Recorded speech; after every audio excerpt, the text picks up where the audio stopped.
Capítulo 5 do livramento condicional. Requisitos do livramento condicional. Artigo 83. O juiz poderá conceder livramento condicional ao condenado à pena privativa de liberdade igual ou superior a 2 anos, desde que: inciso 1. Cumprida mais de 1/3 da pena, se o condenado não for reincidente em crime doloso e tiver bons antecedentes. Inciso 2.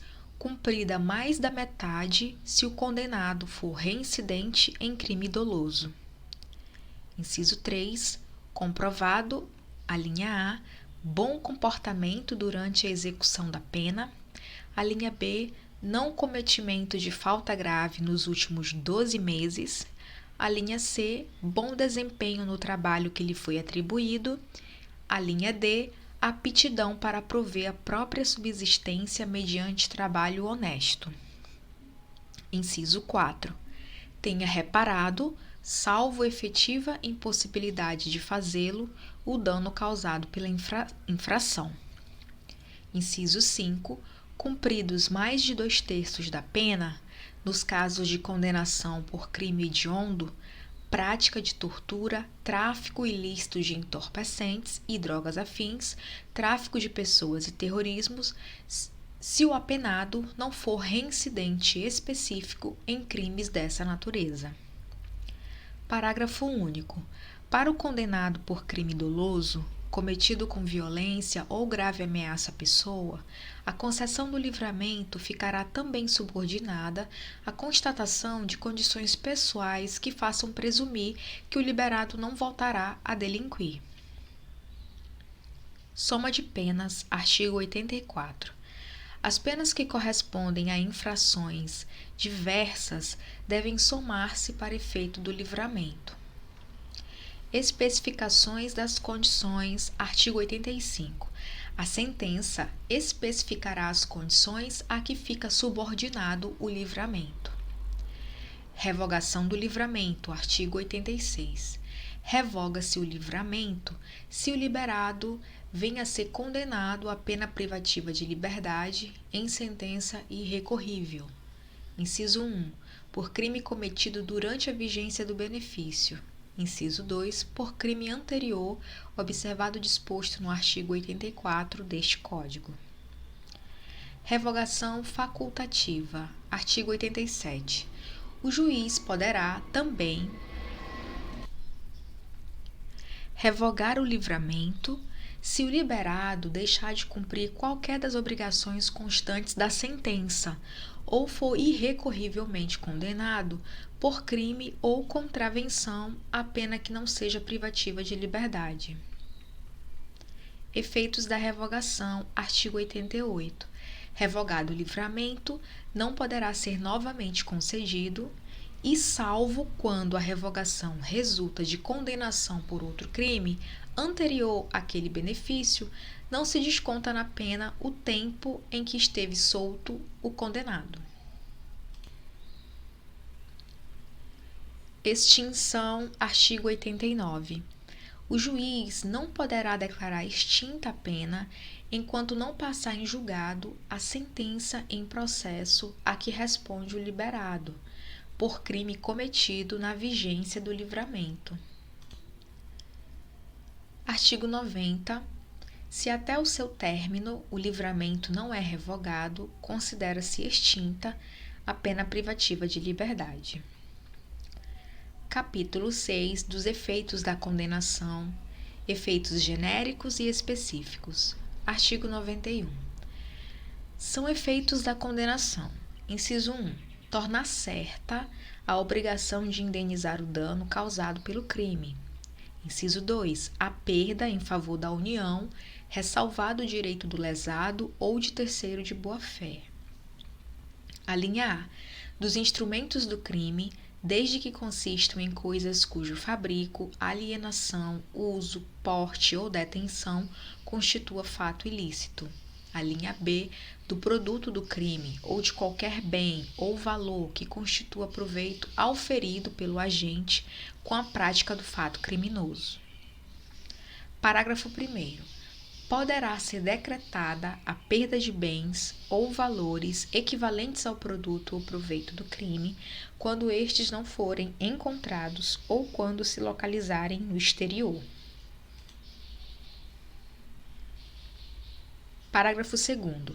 Na hipótese do parágrafo 1º, as medidas assecuratórias previstas na legislação processual poderão abranger bens ou valores equivalentes do investigado ou acusado para posterior decretação de perda. Artigo 91-A.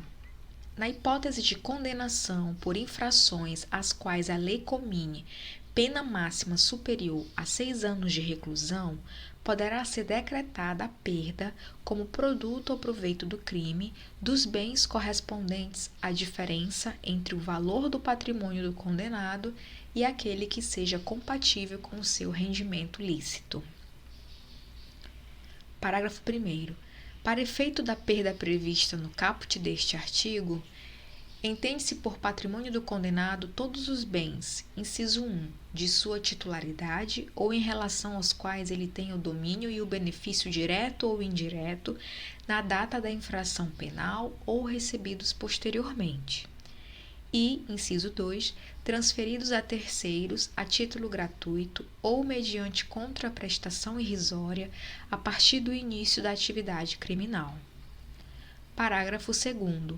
O condenado poderá demonstrar a inexistência da incompatibilidade ou a procedência lícita do patrimônio.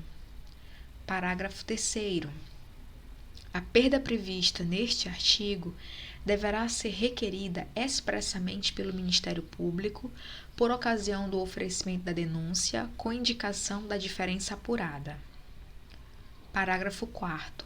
Na sentença condenatória, o juiz deve declarar o valor da diferença apurada e especificar os bens cuja perda for decretada.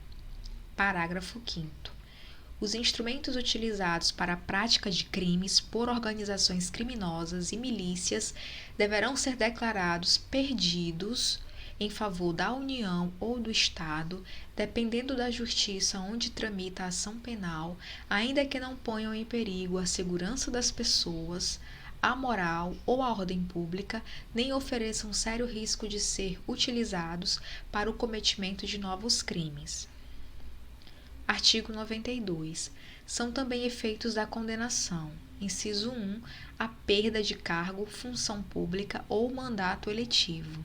A linha A, quando aplicada a pena privativa de liberdade por tempo igual ou superior a 1 ano, nos crimes praticados com abuso de poder ou violação de dever para com a administração pública.